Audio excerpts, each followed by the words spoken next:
You are listening to the Norton Library podcast, where we explore classic works of literature and philosophy with the leading scholars of the Norton Library, a new series from W.W. Norton that introduces influential texts to a new generation of readers. I'm your host, Mark Chirino, with Michael Von Cannon producing. Today, we present the second of our two episodes devoted to the Tale of Genji by Murasaki Shikibu as we interview its translator, Dennis Washburn. In part one, we discussed Murasaki Shikibu's life, work, and historical time period. We also received expert guidance for tackling what some may find an intimidating and unfamiliar work. In this second episode, we learn more about Dennis Washburn's history with the Tale of Genji, his first encounter with Murasaki Shikibu's brilliant work, his favorite line in the novel, and so much more. Dennis Washburn is the Burlington Northern Foundation Professor of Asian Studies at Dartmouth College. He holds a Ph.D. in Japanese language and literature from Yale University and has authored and edited studies on a range of literary and cultural topics. For his achievements, he was awarded the Japan Foreign Minister's citation for promoting cross-cultural understanding. We are delighted to have him join us again today. Dennis Washburn, welcome back to the Norton Library podcast. Thank you very much. I appreciate it. I hope you've had a nice break here for the last couple of weeks. It's been nice. It's great to see you again, and I'm looking forward to renewing our discussion about the Tale of Genji, Murasaki Shikibu's masterpiece. Why don't we start by just talking about this gorgeous Norton Library edition? Do you know why the design is this way, the color scheme, etc.? Actually, I don't. This was that Norton decided on having a similar design scheme for, as I understand it, for all of the Norton Library, yes, since that's a relatively new imprint. I like the fact that they went with this sort of bluish gray and green because the colors in the Tale of Genji itself is a really important sort of underlying stylistic element. It has a lot of meaning to the court. And so when we first published the standalone translation, the complete translation, and then the Norton Critical Edition, I really asked him not to put purple on the cover. Murasaki Shikibu. Murasaki means purple. Okay, it's a plant, and the root was used to make dyes, and of course it's a royal color. It's a forbidden color, like it was in Europe and other places. And so I said, please don't do that. So the design of both the standalone translation, and that takes a piece from the Genji scrolls from the early 12th century, about 100 years after. And it shows the actual scene shows this character, Kumoe no Kari, reaching out to steal a letter from her husband, who she thinks is cheating on her. He is cheating on her. And I thought, to some extent, it's really weird. I mean, everybody's got their own strange readings of these things. When I looked at that, I thought, the first time I saw that, that's what I want on the cover. Because I felt like, to some extent, I'm taking poor Murasaki Shikibu's text and converting it into English. Yeah. And I felt stealing is not quite the right word here, but there is a kind of an erasure that takes place when you translate.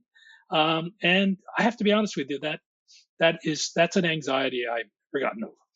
Interesting. In doing the translation, I wasn't interested in doing a complete. I did a literal translation. It took about 6-7 years to do a literal translation, but that was unreadable. And then worked it through to sort of my conception of the book. But that's a key thing. It's not a confession. It's this. I believe that any translator is just a very obsessed reader, and it's going to reflect all of the sort of background of the reader who's doing the translation or who's doing the reading. And so for me, not having purple on the cover, I'm coming back to the question, not having purple on the cover was really crucial for me because that's the stereotype of what's going on. That's great. It's like a gentle lavender or That's right.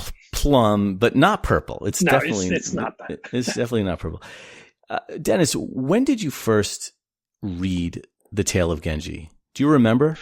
I can remember generally. It would have been in the 1970s. What phase of your education were you in the 70s? It would have been I would have said as an undergraduate. I don't mean this as in a boastful way. I was a precocious reader. I grew up on a farm in the middle of nowhere in southern Ohio. And in the mid 60s, my oldest brother, he was in the Marines and he was sent off to Vietnam. And he was a grunt and he served two terms of duty there, I guess. It was pretty harsh. And in between those two tours of duty, he was sent to Japan and he sent some things to my mom, just trinkets, things like, just souvenir kind of stuff. But I was very young at the time, about 10, I suppose. And I got really interested in Japanese stuff. And I started, at that point, it had started about a decade earlier, but there was this boom in post-war translation of Japanese literature. So Edward Seidensticker, who did a translation of the Genji, Donald Keene, there was a lot of really important translators emerged at that time. And so I read a lot of modern Japanese literature, even in high school. It's kind of a strange thing to do if you're growing up on a farm somewhere in southern Ohio. But then when I got to college, again, because I was doing actually English and American literature, but I was very interested in long form narratives. And I read Arthur Waley's translation, which from the 1920s, early 1930s, and was fascinated by it. But then I didn't read it again until much later. It would have been 15 years later when I was in graduate school and began working on the text in the original. Did you speak any Japanese as a youngster? Not as a youngster, no. That came later. And were these early translations, or at least the earlier translations to yours, were they gripping? Did you enjoy it at first encounter? I think Waley's is a very beautiful translation. At the time, I didn't read the Seidensticker translation, which actually came out a little later, mid 70s, I think. I'm not sure. And so it was hard since there was a big gap. I don't have, and once I started the translation itself, I didn't look at those works. I tended to look at, I was a little self-conscious about being yet another, I don't know how else to put it, another white guy translating Murasaki's work. Again, this is something I took really pretty seriously. And the people I looked at was reading alongside the time I was translating were people like A.S. Byatt and Toni Morrison, because in rather than trying to mimic the grammatical patterns, if you will, of the Japanese, I wanted to mimic what I felt were the rhythms of the translation, how it felt, literally a sort of corporal feel of the run of the prose, the run of the poetry. And I felt like there were several contemporary women writers whose work, I could hear their work. I hear voices in my head when I'm translating, and I could hear that. It was partly hearing it, partly feeling it. I know that sounds really... No, that's extraordinary. It sounds there's a universal quality to someone writing 1,000 years ago versus a 20th century African-American novelist. It's extraordinary. Well, I think the thing is, I mean, it's often thought of as the world's first novel, which is, I get it, because many of the things that we would think of as novelistic, theory of mind, characters reading each other, stream of consciousness, all of that's there. Hyper intertextuality, it's all there that we would associate it with the sort of the great works of Western novels. But the only thing is that term, the novel, because it has cultural associations, bugs me a little bit. I'm not trying to give her credit. She's not prior to all of that, because nobody, Cervantes did not read the Tale of Genji. Okay, I mean, that just didn't happen.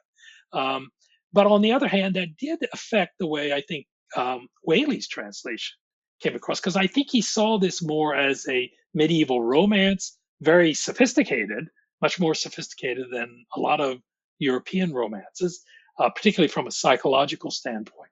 But he still thought of it as a lesser work, actually. Virginia Woolf had an interesting review of his the first couple of volumes of his translation in the late 20s, I think. And she notes that. I mean, she praises his work, as she should have, but she also notes that it doesn't seem to fit. And so I've always been a little, it's a point of sort of some consternation to think of it only as the world's first novel. It is what it is. And what I'd like readers to understand is just exactly how sophisticated her narrative is, her style. And those are the things that,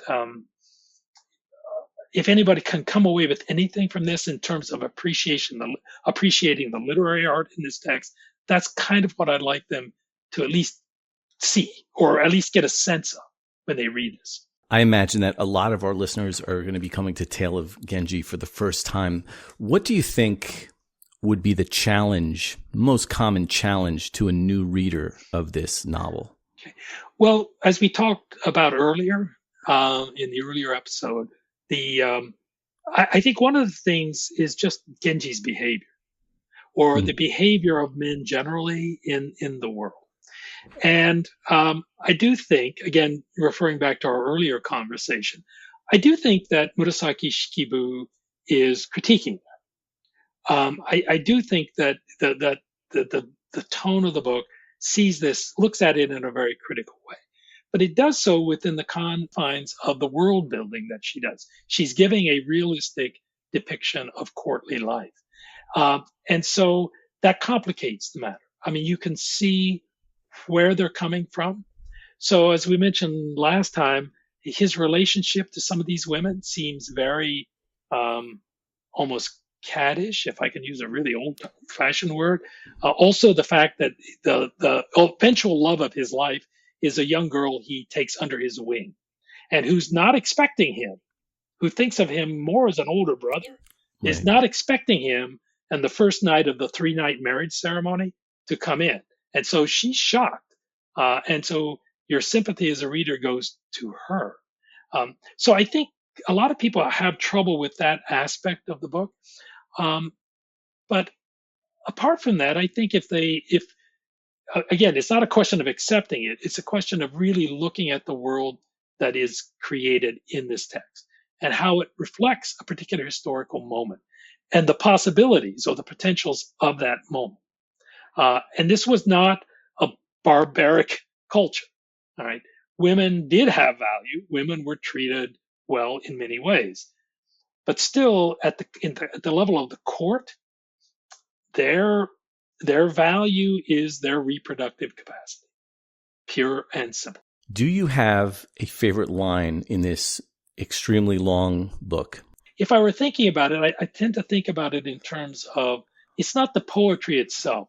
So some of the poems aren't really all that good, and the narrator jumps in and says, well, that wasn't a very good poem, and what were they thinking? So the narrative voice, the narrator who jumps in, is one of these complicating factors in the book. But there is a scene, I guess, if I were to think about it, just off the top of my head, there's a scene at the end of chapter 52. This is the kagero, the ephemerids. Yep. It's a word that refers to day flies or mayflies or insects that are tiny and live only hours before they pass. And their beauty is that literally death, to quote Wallace Stevens, death is the mother of beauty. I mean, it's knowing that it's the moment of passing where beauty is realized in its full. And so Kaoru he's not Genji's son. Everyone thinks that he's Genji's son, but in fact, he was the son of Genji's last wife, a young woman he marries late in his life, and a younger aristocrat who wanted to marry her. She was called the third princess, and wanted to marry her, but was blocked by Genji's marriage. So he gets in. uh, when Genji is distracted by Murasaki's illness, he manages to get in and he impregnates the third princess, and she has a boy who's called Kaoru. And Kaoru is one of the main figures of the Uji chapters. And Kaoru goes off to Uji because he learns that there was a prince who's become a very uh, sage Buddhist sort of scholar, or he practices Buddhism. He's not a priest, but he knows Buddhist teachings very well, and he goes to learn from them. He finally finds out for sure that he's not Genji's son. So Kaoru is a fascinating character portrait. I mean, there's kind of nothing like him, again, until you get to the novel in Europe later on. He's really a troubled character. So he goes out to Uji. He doesn't want anything more to do with the court. But then there are two daughters for this eighth prince, who is his tutor, and he falls in love with the older princess. But she doesn't want anything to do with the court, and she eventually, after her father passes away, Kaoru is trying to take care of her, wants to take her back to the court, and she says no. She starves herself to death. She's one of the world's first anorexics. But she literally starves her. She doesn't want anything that will bring shame onto her family. He's heartbroken by this. But then it turns out she has a half sister who's, again, the spitting image of the older sister. She looks exactly like her. How lucky is that? How lucky is that? Well, that's two times or three times actually. This is a recurring theme. I refer to it in my own essay in the critical edition as they're revenants. There are Gothic elements to this. I mean, Heathcliff digs up Catherine at one point. I mean, there's something about or Vertigo. Vertigo is the one thing I really compare to the Uji chapters.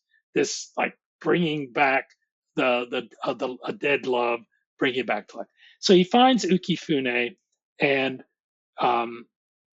he brings her back, and he's trying to now train her. She grew up in the provinces. He's trying to groom her, train her to be a replacement for the woman he lost. But then he's betrayed by someone he's known all his life, Prince Neo, who has an affair with Ukifune. And as a result of the pressure of these two very powerful men, Ukifune sort of loses it and tries to commit suicide.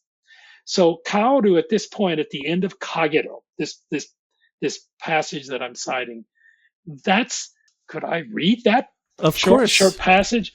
So he thinks she's dead, and it's important that he thinks she's dead. So now he's at a loss.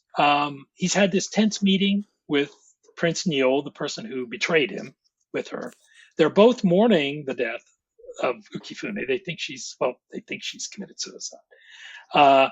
And there's this tense standoff between them. They've known each other since they were, small. Prince Neo is actually Genji's grandson.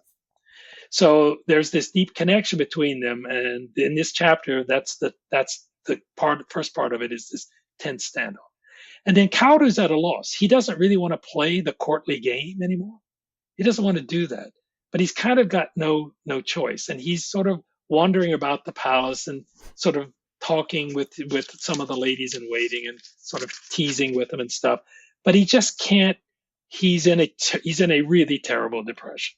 And the last part of this chapter goes this. He's thinking to himself. We are in his mind. And in the translation, I put this in italics because it's grammatically marked that we're in his head. And he writes, "Here she is, a princess brought up with the greatest care by a father of boundless distinction. No doubt there may be others like her. What I still find astounding is the perfection of the two princesses who were brought up in that mountain villa under the care of their saintly father. Perhaps more amazing, in the brief time I had with Ukifune, I saw traces of that same ideal grace, despite her capricious, thoughtless temperament." No matter what, Kaoru's thoughts always seemed to return to that household at Uji. As he was obsessing over the mysterious bonds he had once shared with each member of that family, all of which had ended in cruel heartbreak, his attention was drawn to delicate-looking dayflies flitting about in the twilight. He composes a poem. "I see them here, impalpable, elusive, but when I look again, they have disappeared, these ephemerids, vanished I know not where. It is said that Kaoru, as was his wont, murmured this poem to himself and then added, were they there? Were they not there? To me, that sort of encapsulates it encapsulates Kaoru's dilemma. I mean, it's a really beautiful, the poem itself is really evocative, but it also encapsulates the sort of underlying aesthetic tension in the book. On the one hand, you can't escape the desires of this world. It's built into the court life. And on the other hand, loss is inevitable, and that loss brings beauty, but it's a very devastating kind of beauty, like watching these day flies in the twilight. And for me, it's like, since I've already brought it up once, to me, it's like Dostoevsky's. I always thought he should have ended Crime and Punishment when you have that very enigmatic smile. Yeah. But he didn't. He had the epilogue. And I thought, well, I'm not an editor, and who am I to tell Dostoevsky how to write? Here, I thought, wow, that would have been a great place to end the book. Like a moment of ambiguity. Exactly. Sort of leaving it open and this very hyper moment. But she had other ideas, and her ending is a lot better. And I'll leave it at that. Can I ask Dennis about teaching the novel? How do you go about presenting this kind of work? I teach a course. I've been teaching a course in comparative literature called Read the World, which sounds like world literature. It's not. It's literally about challenging the students to understand how they understand how they understand everything around. To start reading everything, the campus here, reading each other, reading the way they dress. We asked them. We look at a lot of different stuff, both theoretical text and sort of works of film and literature and music. But the question I'm asking is, how do you know how to read a poem? It's sort of the Stanley Fish thing. How do you know a poem when you see one, right? Or how do you know how to read a movie? I mean, if you brought somebody back from the 18th century and showed them a movie for the first time, they would say, why are you showing me faces all here and then cutting away and show me another face? Nobody questions that. You all just grow up and you understand the language of film. And so what I try to do is problematize the very act of reading itself. And that to be, I find the term critical reading a bit of a cliche, and I'm not really thrilled about it. But to read critically is to understand yourself, to understand your own position, your own cultural position, your own historical position. And you're not going to understand on this campus, why does Baker Library here at Dartmouth, why does it look like Independence Hall in Philadelphia? Well, this is an echo. It's trying to tell us, hey, we were founded in 1769. We're children of the Revolution, right? And so the architecture speaks that. But you could say this about any campus anywhere. A quad, it all goes back to medieval Europe, kind of, or monasteries. And if you don't pay attention to that, if you don't, pay attention, you're not going to understand how the world is reading you. And that's the really key thing, is how's the world reading you? And the only way to understand that and to gain some agency as a reader is to be more attentive to everything around you. So what I'm trying to do when I teach this work, when I teach parts of it, is to, again, I'm not there, given the political situation right there, I'm not there to indoctrinate. I'm not there. I tell them point blank, I'm not here to change your religion, not here to change your politics, but you need to know where your values come from. And one way to do that is to read works that put you in a very, very different cultural context and forces you to understand why that particular culture, in the case of the Heian court, actually made sense to people, actually had a certain degree of rationality.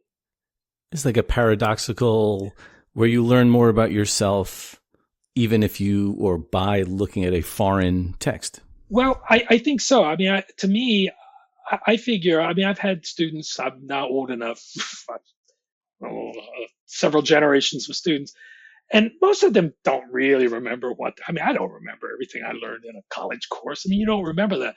What you do take away is that ability to read. And I don't mean reading necessarily in an empathetic way, but to read in a way that opens you to a different way of looking at the world. You can still reject that way of looking at the world, but if you can understand that, and by doing that, then you're not going to just dismiss it.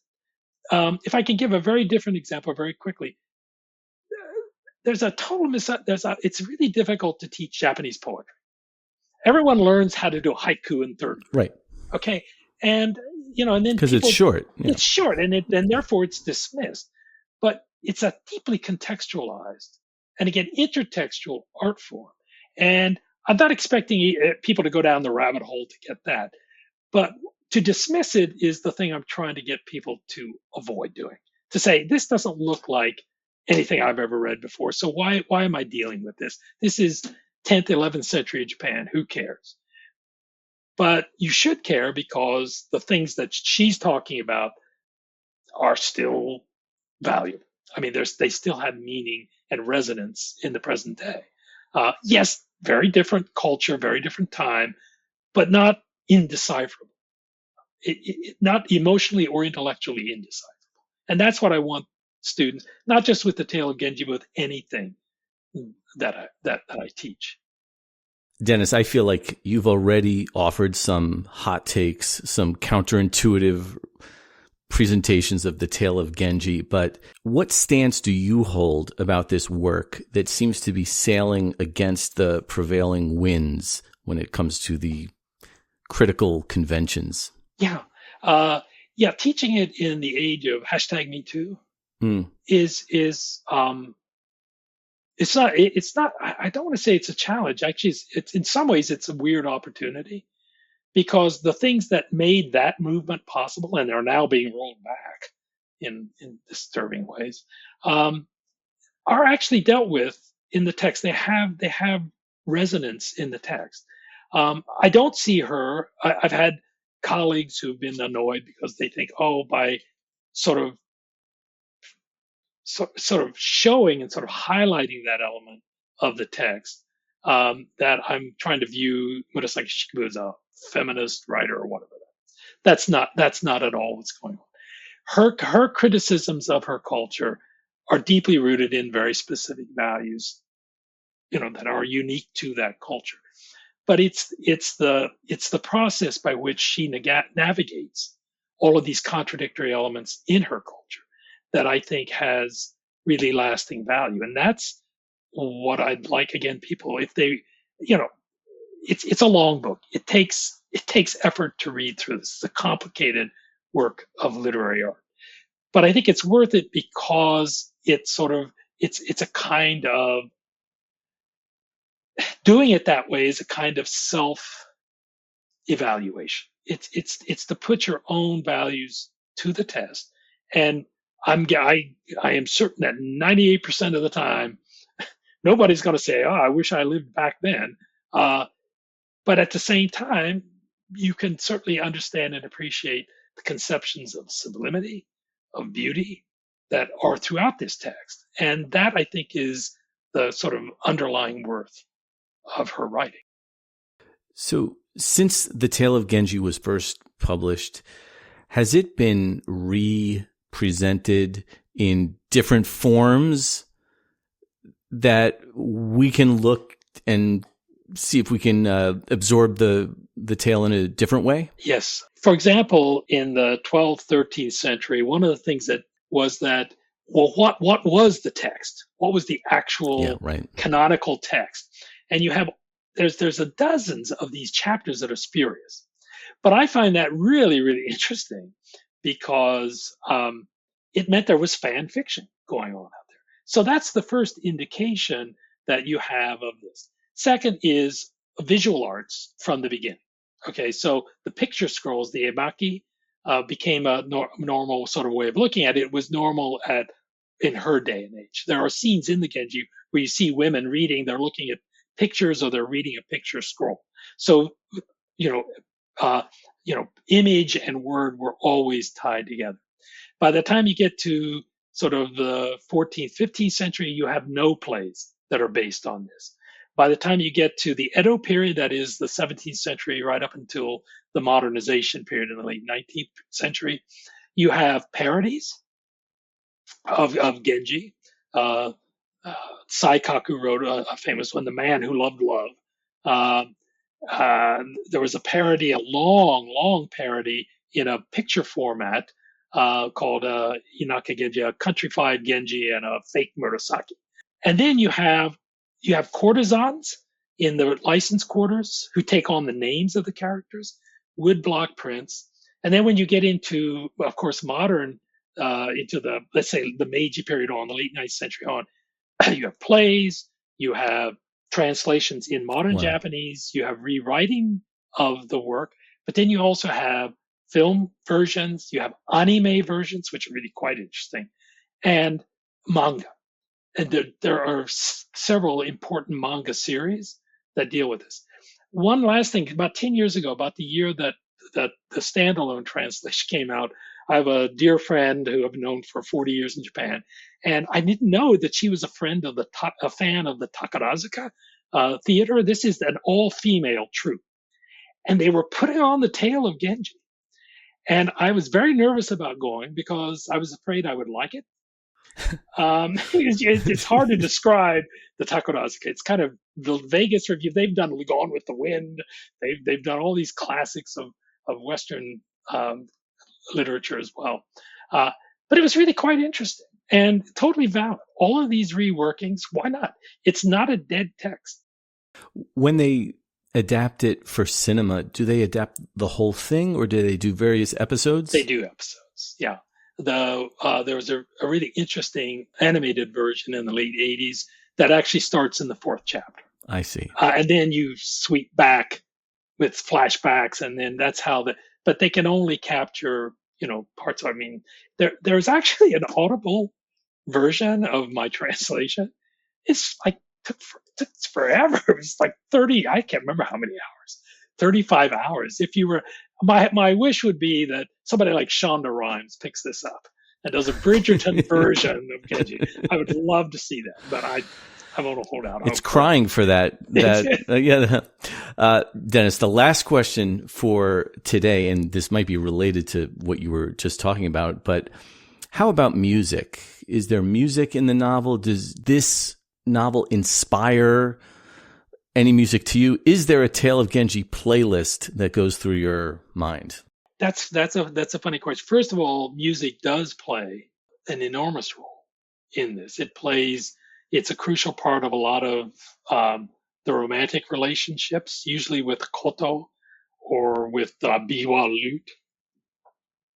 And then there are these celebrations that have both Chinese and Korean music on this.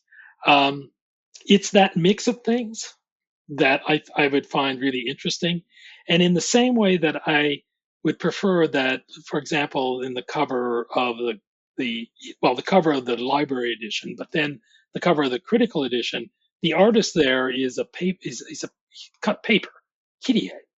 It's not a painting. It's actually cut paper, and it's a traditional art, but he modernized it in ways. So if I were to sort of think about this, not with regard to any specific songs, I associate it with traditional music, but if I were to associate it with sort of something more modern, it would be on the K-pop, J-pop. I know that sounds really crazy, but it's not so crazy. If you look at how in contemporary popular culture in Japan and Korea and China, there's this kind of almost seamless merging in a way of things that are going on. And in some ways, that's what I feel is happening here. If you could if we could go back to the time she's writing, this is modern. I don't mean modern in a Western way. This is so up to date. I think it was why she was brought into court service and to begin with. I think some of these chapters were circulating. It was clear that she knew poetry, that she knew Chinese, and she would be a really good lady in waiting for the empress for those reasons, for those cultural reasons. But this would have been seen as really modern for that period. Dennis Washburn, thank you so much for joining us on the Norton Library podcast to discuss The Tale of Genji by Murasaki Shikibu. Thank you so much, Dennis. No, thank you. I appreciate being on. Thank you. The Norton Library edition of The Tale of Genji by Murasaki Shikibu, translated, abridged, and introduced by Dennis Washburn, is available now in paperback and ebook. Check out the links in the description to this episode for ordering options and more information about the Norton Library, including the full catalog of titles.